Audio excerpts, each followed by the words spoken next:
வயிற்றுக்குள்ளே குழந்த இருந்தப்போ வயிறு பார்க்க அழகாக இருந்துச்சு. ஆனால் டெலிவரி ஆன அப்புறம் ஏன் அது பிடிக்கல? வஜைனலோ இல்லை சி செக்ஷனோ டெலிவரி ஆன உடனே ஏன் வயிறை கட்டணும்? சி செக்ஷன் பண்ணுனா அந்த பாடி இன்டர்னலாக ஹீல் ஆக 6 months ஆகும்னு சொல்லுவாங்க. 6 monthsோ 1 வருஷமோ நம்ம ஏன் நம்ம பாடிக்கு அந்த டைமை கொடுக்கக்கூடாது?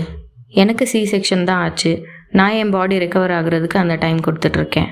அப்டமன் பெல்ட் யூஸ் பண்ணலாம். அது நம்ம பேக் சப்போர்ட்டு, கோர் மசில் சப்போர்ட்காக. பட் அது ஏன் நம்ம வயிறை கம்மி பண்ணணும்னு நம்ம ப்ரெஷர் பண்ணணும்? இப்போதைக்கு நம்ம பாடியை பிரஸ்ட் ஃபீட் பண்ணுறதுக்கு நம்ம ரெடி பண்ணணும். நம்ம மைண்டை நம்ம ஹாப்பியாக வச்சுக்கிட்டா தான் நம்ம மில்க் சப்ளை இன்னும் நல்லா இருக்கும். நம்மளுக்கும் மூட் ஸ்விங்ஸ் வராது. தேவையான அளவுக்கு மில்க் சப்ளை வர்றதுக்கு என்ன நரிஷ்மெண்ட் பண்ணணுமோ அதை பண்ணணும். அஃப்கோர்ஸ் எக்ஸ்ட்ராவாக பசிக்கும் தான். ஏன் நம்ம சாப்பிட்ற சாப்பாடு பிரஸ்ட் ஃபீட் பண்ணுறதுக்கு எனர்ஜியாக கன்வெர்ட் ஆகிடும்ல. ஸோ எக்ஸ்ட்ராவாக சாப்பிட்டா தான் என்ன? நம்ம குழந்தைக்கு இப்போதைக்கு தேவையானது நம்ம பிரஸ்ட் மில்க் மட்டும்தானே. ஸோ அதில் கான்சென்ட்ரேட் பண்ணுவோமே. கொஞ்ச நாளைக்கு அப்புறம் எக்ஸசைஸ் பண்ணி அந்த வயிறை கம்மி பண்ணிக்கலாம், தப்பே இல்லை.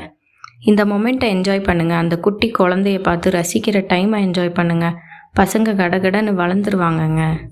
அப்பப்போ உங்களையும் கொஞ்சம் நீங்களே ரசித்து பாருங்கள். இந்த லிட்டில் ஹியூமனை உருவாக்குனது நீங்கள் தான்னு ரொம்ப சந்தோஷப்படுவீங்க. Okay mommies, take care of yourself and love yourself the way you R.